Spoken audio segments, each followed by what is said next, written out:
What's up, CFO gang? It's your boy Jay Tuck, real Cowboys fan, stand up. And today I want to kind of echo a video that I did yesterday, but also another video that was out on the internet. And before we start, man, I want to say this, man. Huge shout out to Shannon Sharpe. I respect Shannon Sharpe as a player, as a man. I met Uncle Shay Shay when I was at the Super Bowl in Las Vegas and shook his hand. He's doing phenomenal things with this podcast. I love the show that he has with him and Ocho Cinco. So I cannot say enough great things when it comes to the legend and the Hall of Famer and the great of Shannon Sharpe. I don't think a lot of you guys know, the younger guys know, or younger football fans know how great of a tight end. Y'all know I love the tight end position that Shannon Sharpe actually was, right? But y'all know me. We gotta keep it a buck and call a spade, right? No matter who you are, nobody is immune, right? So, Shannon Sharpe and Ocho Cinco, they had the conversation about the Dallas Cowboys and the lack of leadership. I'll post the link below. Definitely go check it out, right? And some of the things that I really agree with that Shannon Sharpe said, right? Because I feel like there isn't a true leader in Dallas, right? People kind of say it's Dak Prescott, but can you really count Dak Prescott as a true leader? That's a whole nother conversation for a whole nother video. So what happened was I went out and posted a tweet. You know me, just doing my thing on Twitter as usual, right? So, on the video that he had, I posted, I agree with Shannon Sharpe about the lack of leadership, but where I disagree is in today's society, you, Shannon Sharpe, are Micah Parsons. You was an unfiltered mouth in your era. Older players have to stop this. Y'all was doing the same thing. It just wasn't public. So for those of you who do not know, Shannon Sharpe was talking trash. He was unfiltered. He was kind of like that Richard Sherman, that Jalen Ramsey. I just say whatever I feel, take it or leave it, right? But it was a different time and era back then. We didn't have camera phones. We didn't have the internet. We didn't have all these Twitter bots commenting on our feed nonstop. So you were able to get away with things that players today cannot get away with. So Shannon Sharpe commented, right? He said, unfiltered mouth that won and put team first. See the difference? You missed the most important details, right? So I get what you're saying. I think that Shannon Sharpe did put his team first. He actually did win. But where we have to have the conversation is with my next tweet. This, y'all, this is Micah's first losing season in his career, and he's actually been injured, right? And so maybe he'll learn. Maybe this has been the fork in the road for Micah where things will change because he's never been through an embarrassment of a bad season, right? He's been 12-5, 12-5, 12-5, and now 3 wins possibly. But he's been an all-pro, been a Pro Bowler, been, top NFL honors. He's received all these accolades quickly in his career. So maybe he will learn, right? But if you want to critique Micah Parsons' podcast, okay, I get it, right? Because some of y'all just get your panties in a bunch when it comes to the podcast. But Shannon Sharpe, you, my guy, you can't do that. And here is why. And this is what I posted in the tweet, right? But regarding the podcast, I personally think the critique is a little unfair when it was your show in Undisputed that introduced Micah Parsons to the media game, right? Micah Parsons was doing some other stuff. He wasn't even thinking about doing media.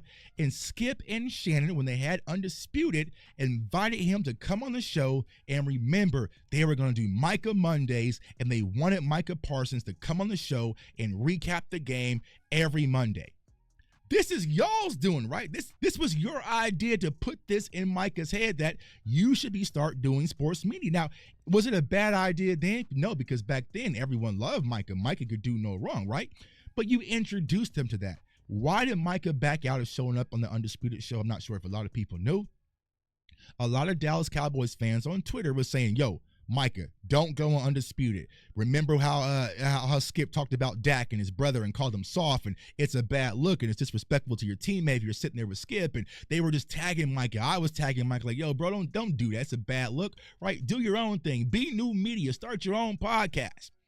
And Micah no-showed, and here he is with his own podcast, and it's booming. So you can't, Shannon, you can't say or critique the podcast because you invited him into this world in the first place. It's like me giving someone who doesn't drink their first drink, and then I'm talking to them about their drinking. Bro, I gave you your first drink. You know what I'm saying? I exposed them to this. I'm part of the problem, right?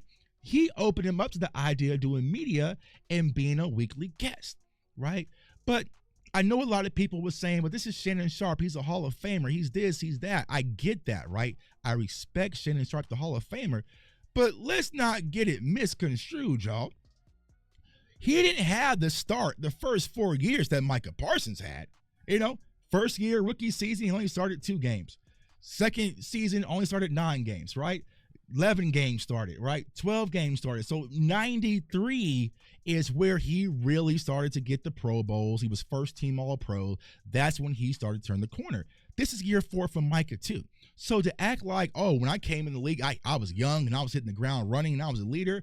No, you wasn't. You were still trying to earn your mark in the NFL, right? So I think it's hypocritical for a lot of these older athletes to sit back and judge these younger players because they're doing the same thing that y'all were doing. They just didn't have the internet and camera phones. Tuck, how do you know, right? Tuck, how do you know? Well, it's not me making up things. It's not me researching things or anything like that. Like I said, I watch Club Shay Shay a lot. You said it out your own mouth. So here he is with 2 shows. You know what I'm saying? Talking about Freaknik. And for those of you that know what Freaknik is, look it up. But it's pretty much a festival that happens in spring break. It was happening in Atlanta. It was a big festival. Let's hear Club Shay Shay and Shannon in Too Short talk about what happened in Freaknik. They went from 20,000 people to 400,000 in a year. Yeah, I was there. I moved to Atlanta because of Freaknik. That's my story. At the time, I was living in Savannah. I had went back, finishing my schooling, but I was living in Savannah in the off season. And I called my brother, and I kept hearing people talk about it. I said, well, I'm gonna go to the Freaknik. I'm gonna go to Freaknik. I called my brother, hey, bro, they got this thing called Freaknik going off in Atlanta. He like went in it. I said such and such. He's like, okay, I'll meet you there. Freaknik 93 was life-changing. It was a monster. It was life-changing. Freaknik 93 was life-changing. So just to clarify, Shannon Sharpe in the offseason of 93 moved to Atlanta so he can attend Freaknik, right? In the offseason, right? Now, serve my memory. The Broncos didn't win a Super Bowl until their 97 season, 97, 98. So you wasn't a Super Bowl champion yet. You wasn't a winner yet. You wasn't a dominating force in the NFL yet. You was just ascending. And you, in your offseason, in your downtime, was going to Freaknik, which is a booty-shaking party. Don't stop, get it, pump that, don't. But that was okay, right? Because there was no internet, there was no camera phones, there was no Twitter, there was no social media, so you got away with it. So to sit back and criticize a guy just for doing a podcast, I'm sure, can y'all imagine, y'all, if Micah Parsons in the offseason moved to Miami on South Beach so he could go to Club 11, the strip club all the time, and make it rain, and go to Tootsie's all the time and make it rain, y'all would be losing your freaking minds right now. But this man is in his basement just doing a podcast, doing what you're doing what Max Crosby doing what I'm doing, right? To sit there and act like he is not focused on his craft because he's doing other things in his downtime, I think is a little hypocritical because you did it too. Now, here's the solution. Here's what I would like for these older players to do. Call Micah. Call Ceedee. Call Diggs, right? And talk to them. I don't think that anyone has talked to these younger players and say, yo, this is how you lead. Not in the NFL. Leading in Denver is different, right? Because think about this. Shannon Sharpe, you had Shanahan, you had Wade Phillips, then you went to Baltimore where you had Ray Lewis and Ed Reed. You had leaders all over the place. You had John Elway. You had leaders all over the place, bro. This is Dallas. We don't have no leaders like that. Who is showing these young players how to lead? But not only how to lead, how to lead and stay true to who you really are. Let's not become the Dak Prescotts and say all the right things in all the right moments, right? Or let's just not become the Zach Martins and just don't say anything at all. Or become the Sean Lees or the Jason Wittens, right? A lot of these young players, they don't want to lead that way because it's actually kind of corny. You know what I'm saying? Being the good old goody-good. Do everything that coach says, right? So no one has really shown these players like a Trevon Diggs or a Ceedee Lamb or a Micah Parsons how to lead but stay authentic to who you really are.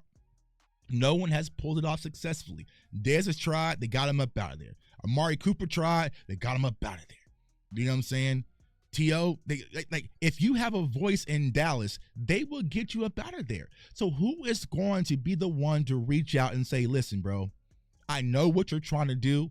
In Dallas, it's different, right? You can go out into the club. If you play for the Cleveland Browns or you played for the Jaguars and went out to the club after a loss, nobody cares. But in Dallas, everyone cares. Someone has to teach these younger players how to lead and stay who they truly are, right? So I hate that everyone wants to bring up leadership and leadership. I get it, right? We don't have leadership in the locker room, but it's different in Dallas. You'll never get a Legion of Boom in Dallas where you have an outspoken leader like Richard Sherman, who's unfiltered, that would step up to the podium and be like, you know, that play calling was BS and I don't like the offense and we need to do this. And like, we don't, because the scrutiny, the media, right? Shannon Sharpe can argue with John Elway, right? But if CeeDee Lamb says, hey, jump ball for, it is a media story for a whole damn week. A whole week.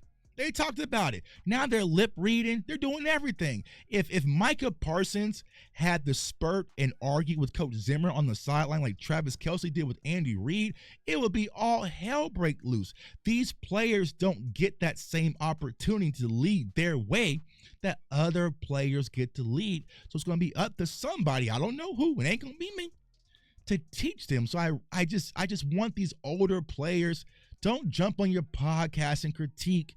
Don't jump on your shows and critique. Reach out to these players and talk to them man to man and say, listen, I know, back in my day, I used to go out after the game, but y'all should make sure there's not cameras around. You know what I'm saying? I know some older players that does that because they're looking out from a place of a love. We need that more, just in athletics in general, right? It's just like the older players are always saying, back in my day, right? That's like me. I do it sometimes too. Back in my day, I didn't jersey swap with no opponent.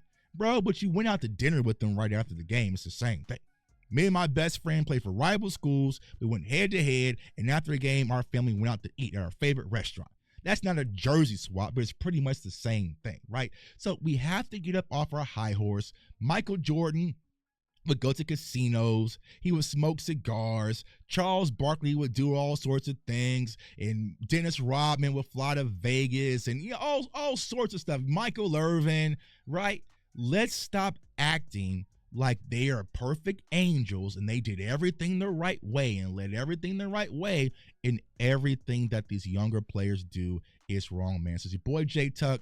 Comment, like, subscribe. Follow me on all social media platforms.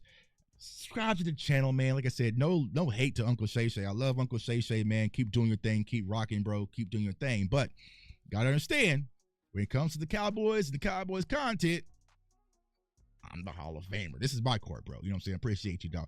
But yo, keep rocking. Subscribe. We got a lot of draft content coming up. A lot of work doing.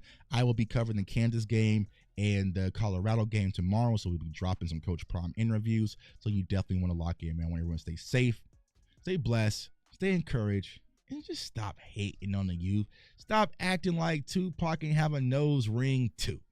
Peace.